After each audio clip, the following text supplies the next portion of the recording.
యేసుక్రీస్తు ప్రశస్తమైన నామంలో మీ అందరికీ మరోసారి హృదయపూర్వక వందనాలు తెలియజేస్తుంటున్నాం.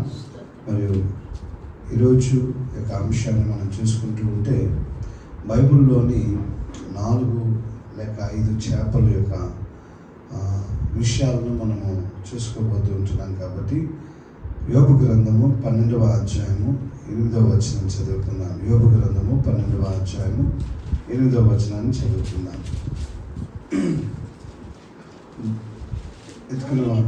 భూమిని గూర్చి ధ్యానించిన ఎడల అది నీకు బోధించును, సముద్రములోని చేపలను నీకు దాన్ని వివరించును. ప్రార్థన చేసుకొని ప్రారంభించుకున్నాం. సర్వశక్తి కలిగిన దేవా, సర్వోన్నతుడ, మీ నామానికి కృతజ్ఞత వందనాలు, స్తుతి స్తోత్రాలు తెలియజేస్తున్నాం రాజా. ఈ యొక్క మంచి దినాన్ని నాకు మాకు ఇచ్చినందుకు స్తోత్రాలు. ఈ పునరుద్ధానపు ఆరాధనలో రాజా, నా తండ్రి నన్ను మమ్మల్ని రాజా మాతో మాట్లాడమని నన్ను విసులుపకు మరుగు చేసుకోమని యేసుక్రీస్తు పరిశుద్ధ నామములో పొంది ఉన్నాం మా తండ్రి, ఆమేన్. హల్లెలూయా. ఇక్కడ యోబు గ్రంథకర్త అంటూ ఉన్నాడు, ఈ గ్రంథం ఎప్పుడు రాయబడింది అని మనం చూసుకుంటూ ఉంటే అజ్ఞాత కాలంలో రాయబడిన గ్రంథంగా ఉంది. అజ్ఞాత కాలంలో రాయబడిన గ్రంథం యోబు గ్రంథం 12వ అధ్యాయం 8వ వచనంలో మనము అవి ఎవరిని గురించి సెలవిస్తూ ఉంది, ఏంటి వివరిస్తుంది అని మనం చూసుకుంటూ ఉంటే ఇక్కడ అంటూ ఉన్నాడు, ఏమంటూ ఉన్నాడంటే 8వ వచనం, భూమిని గురించి ధ్యానించిన ఎడల అది నీకు బోధించును, సముద్రములోని చేపలను నీకు దాన్ని వివరించును. సముద్రములో ఉన్న చేపలు మనకు వివరిస్తుందంట. ఇది ఎలా సాధ్యం కదా? ఎలా సాధ్యం? దేవుని బిడ్డలారా, ఈ యొక్క చేపలను గురించి మనం బైబిల్లో అనేక రకరకాల స్థలాలలో మనం చూసుకోగలం. కానీ ఈ చేపలు మనకి ఏం వివరిస్తుంది, చేపలు మనకి ఏం వివరిస్తుంది అనే ఒక విషయానికి మనం చూస్తున్నప్పుడు, అవును, దేవుని గొప్పతనము, ఆయన శక్తి, ఆయన ప్రభావము సృష్టిలోని ప్రతిదీ వివరిస్తుంది. కావాలంటే చేపలను అడగాలంట. అయ్యా, చేపలను అడిగితే వివరిస్తుందంట. ఏం వివరణ అనేది కూడా మనము చూసుకోబోతుంటున్నాం. కనుక ప్రియ దేవుని జనాంగమా, మనందరికీ తెలుసు మానవుడు దేవుని మాట వినలేదు, చేప వినింది. మానవుడు అన్నాడు, ఏమన్నాడు తెలుసా అండి? అయ్యా, నేను వెళతాను.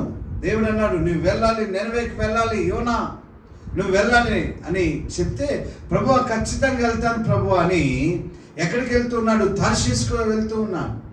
దేవుని ఉగ్రత యోనా మీద, ఆ పడవ మీద ఉన్నప్పుడు యోనా అంటూ ఉన్నాడు, ఈ యొక్క సంభవం జరగటానికి, ఈ యొక్క ఇబ్బంది జరగటానికి, ఈ యొక్క వేదన జరగటానికి కారణం నేనే, నన్నెత్తి ఎక్కడేయండి? సముద్రంలో వేసేయండి అన్న. యోనా చనిపోవాలని తీర్మానం చేసుకున్నాడు. కానీ సర్వ సృష్టికర్త, సర్వ శక్తి కలిగిన దేవుడు, యోనా యొక్క ఆలోచనలు ఎరిగిన దేవుడు, హృదయ ఆలోచనలు ఎరిగిన దేవుడు ఏం చేశాడు? దానికి ముందుగానే ఏం చేశాడు తెలుసా అండి? ఒక చేపకు ఏమిచ్చాడంట? ఆజ్ఞ ఇచ్చాడు. ఏంటి? పలానా వ్యక్తి వస్తాడు, పలానా వ్యక్తి సముద్రంలోకి వస్తాడు, నువ్వు ఆ ఓడను ఏం చేయాలంట? వెంబడిస్తూ ఉండు. ఏ ఓడను వెంబడించాలి?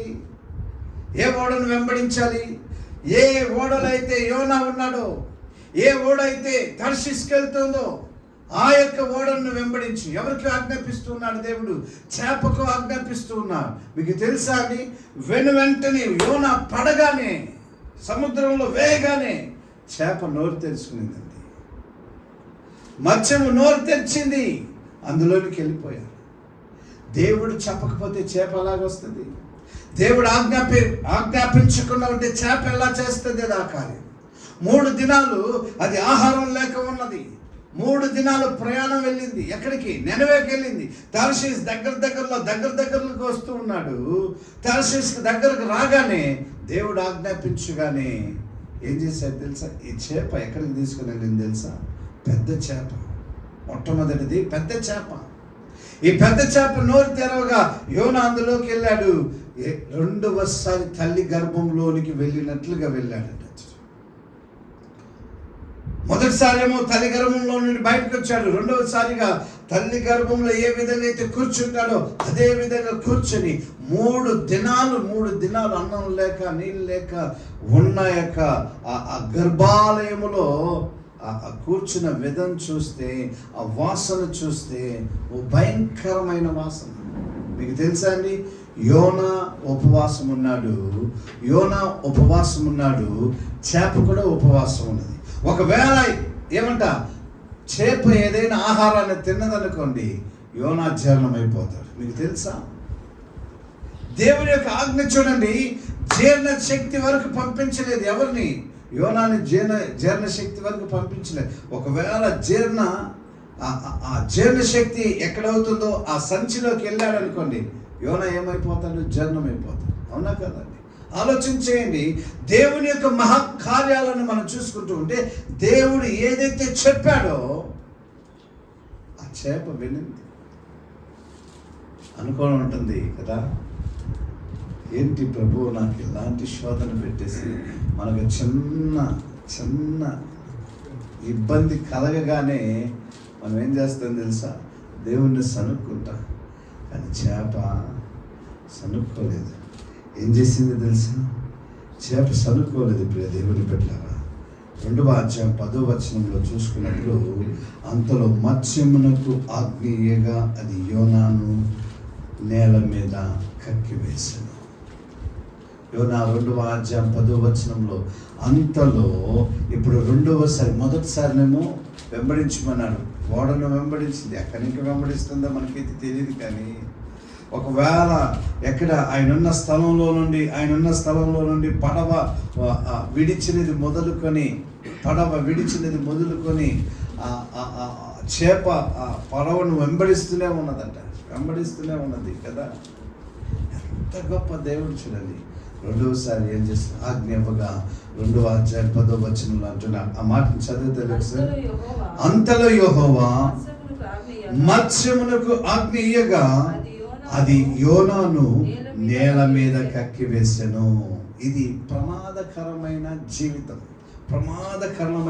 ప్రమాదకరమైన విషయం ఏంటంటే, యోనా కాదు కానీ మత్స్యానికి ప్రమాదం. మీకు తెలుసా, ఎప్పుడైతే నీళ్ళల్లో ఉన్నంత వరకు చేప ఎంత హాయిగా ఉంటుందో అంతగా సురక్షితంగా ఉంటుంది. ఎప్పుడైతే నేల మీదకి వస్తుందో చేప దరిదాపు ఒక 5 నిమిషాల్లోపు చనిపోతుంది. అది ఎంత పెద్ద చేప అయినా సరే 5-10 నిమిషాల్లో చనిపోతుందండి. కానీ ఏమంట, మరణానికి తెగించింది ఏది, చేప. మరణానికి తెగించి నేల మీదకి వచ్చింది, కక్కేసింది. ఆ చేప యొక్క సంగతి ఏమైందో మనకైతే తెలియదు. దేవుడు చేపను ఆశీర్వదించుండొచ్చు. దేవుడు ఆ చేపకు నిండారు ఆయుష్ను కలిగించి ఉండొచ్చేమో నాకైతే అనిపిస్తుంది. మానవుడు వినలేదు, చేప వినింది. కాబట్టి ఈ రోజుకు బ్రతికి ఉండొచ్చేమో ఆ చేప కదా, ఉండొచ్చేమో ఉండకపోవచ్చేమో, నాకైతే తెలియదు. కానీ ఇప్పుడు దేవుని బిడ్డలారా, దేవుడు ఆజ్ఞ ఇవ్వగా ఎక్కడికి వచ్చింది, నేల మీదకి వచ్చింది. అది ప్రమాదకరమైన స్థలమని తెలుసుకోవడం, ప్రమాదమైన స్థలం తెలుసుకోవడం, నేను అక్కడికి వెళ్తే చనిపోతానని తెలుసుకోవడం, ఏం చేసింది, వచ్చింది, కక్కింది, వెళ్ళిపోతుంది. దేవుని బిడ్డలారా, అయినను మనము వారికి ఏం చేస్తున్నాం తెలుసా అండి, ఇక్కడ ఒక్క యోనా తప్ప ప్రతి ఒక్కరూ దేవుని సంకల్పానికి తలవంచుతూ ఉన్నారు. ఒక్క యోనా తప్ప అంటూ ఉన్నాడు. యోనా అవిధేయత తర్వాత దేవుడు అతన్ని కూడా విధేయునిగా చేశాడు. చేప దేవుని మాట విన్నది, మరి నీవు ఆ దేవుని మాట వింటూ ఉన్నావా అని నాకు ఒక ప్రశ్న ఇస్తున్నది. ఈరోజు చేప మాట వినింది, దేవుని మాట వినింది, మనమైతే వింటూ ఉన్నామా? మనమైతే ఏం చేస్తాం చెప్పండి, తిరుగుబాటు చేస్తాం. ఏం దేవుడు ఏం చేశాడు, నా జీవితం ఎట్లయిపోయింది, నా జీవితం పతన వ్యవస్థకు గురైపోయింది, నా జీవితంలో దేవుడు సహాయం చేయలేదే అని నేను అనుకుంటూ ఉంటాను. కానీ చూడండి ప్రియ దేవుని బిడ్డలారా, ఇక్కడ విధేయత చూపిన యొక్క చేప గొప్పదా, విధేయత చూపించుకున్న మానవుడు గొప్పవాడు? మా చేపే గొప్పది కదా. దాన్ని మరి వివరించిందా లేదా? మనం వివరించిందా లేదా అండి? అందుకే అంటూ ఉన్నాడు, ఏమంటున్నాడు తెలుసా అని, చేపలను అడుగుము, చేపలను అడుగుము, సముద్రములోని చేపలు నీకు దాన్ని వివరించును అని ఒక వాక్యం సెలవిస్తూ ఉంది కదా. ఏది వివరిస్తుంది? దేవుని మాటను వివరిస్తుంది. దేవునికి లోబడే తత్వాన్ని ఏమంట అది మనకు వివరిస్తుంది. దేవుడు చెప్పిన మాటకు లోబడిందండి. మన జీవితాలలో కూడా మనం దేవునికి లోబడే వారంగా ఉండాలని, అవిధేయులుగా ఉండకుండా విధేయులుగా ఉండే స్వభావాన్ని ధరించుకునే వారంగా ఉండాలని నేను ప్రభుపేట మనం చేస్తున్న మొట్టమొదటిది చేప, పెద్ద చేప, దేవుని మాట వినిన చేప, దేవుని మాట వినిన చేప. రెండవ చేప చిన్న చేప, దేవుని కోసం పనిచేసిన చేప. మొట్టమొదటిదిగా దేవుని మాటను విన్న చేప, రెండవదిగా దేవుని కోసం పనిచేసిన చేప. ఎవరా చేప? మత్తయి సువార్త 17వ అధ్యాయం 27వ వచనాన్ని మనం చదువుకున్నాం.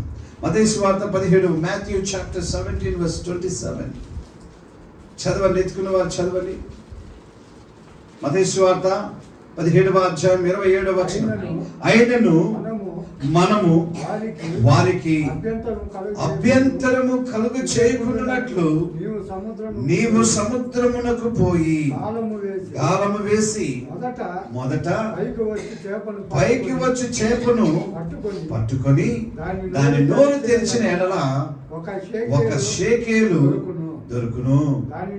దానిని తీసుకుని నా కొరకును నీ కొరకును వారికిమ్మని అతనితో చెప్పాను. ఈ చేప దేవుని కోసం పనిచేసిన చేప. ఎప్పుడైనా విన్నారా చేపల గురించి? దేవుని కోసం పనిచేసిన చేప, చిన్న చేప, చిన్న చేప. అక్కడేమో మనిషిని మింగిన చేప, ఇక్కడేమో షేకేలను మింగిన చేప. షేకేలు అంటే తెలుసా? నాణ్యం అంటే ఒక 10 రూపాయల కాయిన్, 20 రూపాయల కాయిన్ ఉన్నది. ఇప్పుడు ఆ రోజులలో ఒక షేకేల్ అనేది అంత లావుగా ఉంటుంది. నేను మిమ్మల్ని అడుగుతూ ఉన్నాను, ఆ చేపకి ఈ షేకేల్ ఎక్కడ దొరికింది?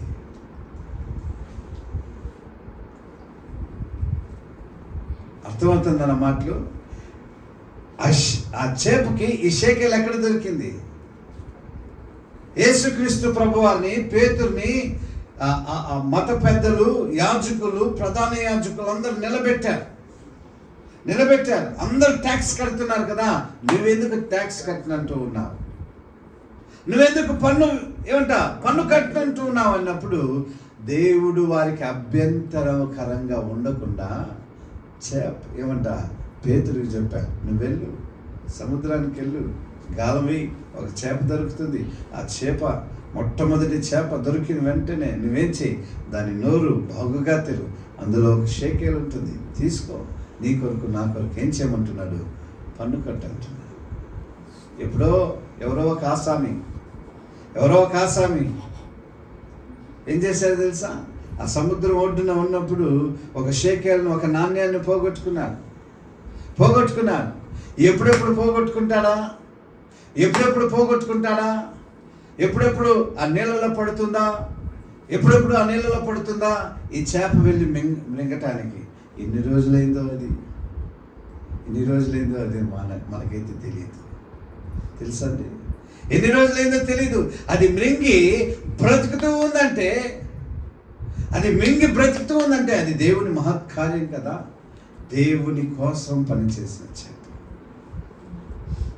మనకి ఏదైనా దేవుని పనిస్తే, మనకి ఏదైనా దేవుని మందిరంలో శుభ్రం చేయాలి, ఫలానా స్థలానికి రావాలి, ఫలానా దగ్గరికి రావాలంటే మనం ఒప్పుకోం. మనకు చాలా పనులు ఉన్నాయి. హల్లెలూయా. దేవుని పెట్టారా? ఈ యొక్క చిన్న చేప దేవుని కోసం ఎంతగా తపన పడుతుందో, దేవుని కోసం ఎంతగా పని చేస్తుందో, దేవుడు చెప్పిన పనిని తూచా తప్పకుండా చేసిన చేప ఇది.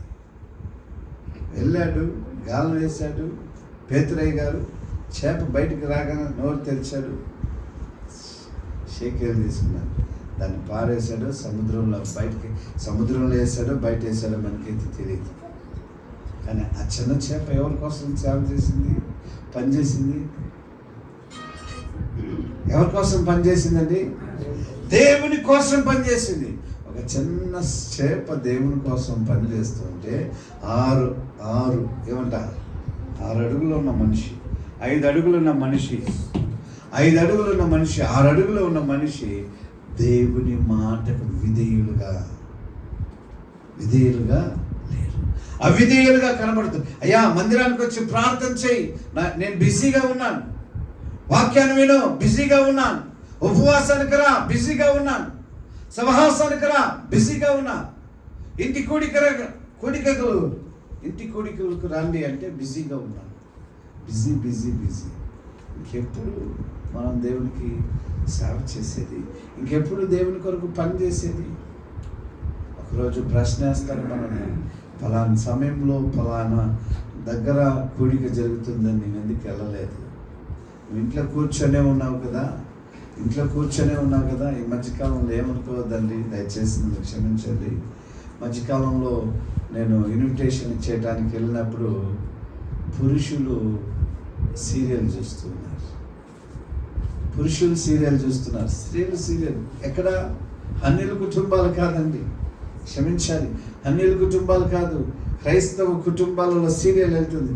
కింది ఒక ఆమె వేరే సీరియల్ పెట్టుకుంది, పై భాగం వెళ్ళిన వెంటనే పై భాగంలో వేరే సీరియల్ ఒక ఆయన పురుషుడు ఆ సీరియల్ని ఎంతగా నేను అడిగేశాను, ఏమన్నా మీరు కూడా సీరియల్కి లోబడిపోయారు? వీటికైతే సమయాలు ఉంది తప్ప దేవుని మందిరానికి రమ్మంటే, దేవుని సేవ చేయమంటే, దేవుని పని చేయమంటే చాలామంది నాకు పట్టింది కాదంట. జాగ్రత్త సుమా, జాగ్రత్త. బాప్తిసం తీసుకున్న ప్రతి ఒక్కరు, బాప్తిసం పొందిన ప్రతి ఒక్కరి మీద సువార్త భారం ఉంది. బాప్తిసం తీసుకున్న ప్రతి ఒక్కరి మీద సువార్త భారం ఉంది. నమ్మి బాప్తిసం పొందిన వాడు రక్షింపబడతారు, నమ్మని వారికి శిక్ష తప్పకుండా విధింపబడుతుంది. ఈరోజు దేవుడు నీతో నాతో మాట్లాడుతూ ఉన్నాడు. చిన్న చేప దేవుని కోసం అంతగా భద్రపరిచింది. ఒకవేళ నేను అనుకుంటాను అది దానికి ఇబ్బందికరం. ఇప్పుడు మొన్న ఏం లేదు, సిజీసీలో నేను రోజు కూర్చొని ఉన్నాను. ఉదయకాలం వస్తేనే చాక్లెట్లు ఇస్తాం, అందరికీ చాక్లెట్లు ఇస్తాం. ఒకడు బాగానే ఉన్నాడు, ఒక 6-7 సంవత్సరాల అబ్బాయి. చాక్లెట్ తిన్నాడు, తిని ఎరకపోయింది, అలాగే మింగేశాడు, ఎరకపోయింది.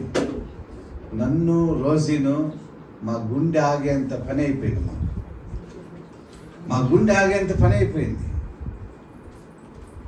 అతని యొక్క వాలకం చూస్తే అప్పుడు ఏదో అయిపోతుంది అని అనిపించింది. నేను తల క్రింద పెట్టి కాళ్ళు పైనకెత్తి బాధతో ఉన్నా కూడా అది చాక్లెట్ రాలేదు. ఏదేదో చేశాను, చాక్లెట్ రాలేదు. ఆఖరికి ఒక గ్లాసు నీళ్ళు ఇస్తే అది మింగిన తర్వాత అప్పుడు కొంచెం నాకు భయం అయిపోయింది. ఎక్కడ మనం సజెషన్ తీసుకొని వచ్చి ఈ అబ్బాయికి, పెద్ద అబ్బాయి నవలకుండా మింగేశారు. మింగినందుకు ఎంత ప్రమాదము. కానీ ఈ చేప విషయానికి వచ్చినప్పుడు అది ప్రమాదం దానికి. అని దేవుని కోసం పనిచేస్తుంది. దేవుని కోసం. మీకు తెలుసా అండి, ఒక గాలము సూది గుచ్చుకుంటే, సూది అంటే ఎంతమందికి భయం అంటే ఇక్కడ అందరికి భయమే. నాకు కూడా చిన్నప్పుడు చాలా ధైర్యం, సూది అంటే పర్వాలేదులే అని. ఎప్పుడైతే ఈ సందులోనే 4-5 కుక్కలు గలాట్ చేసుకుంటూ ఉంది. నేను అప్పుడప్పుడు దాన్ని అనుకుంటూ ఉంటాను, గొడవలు చేసుకుంటూ ఒకదానికొకటి కలుసుకుంటూ ఉంటే నేను మధ్యలోకి వెళ్ళి స్టైల్కి వెళ్ళాను.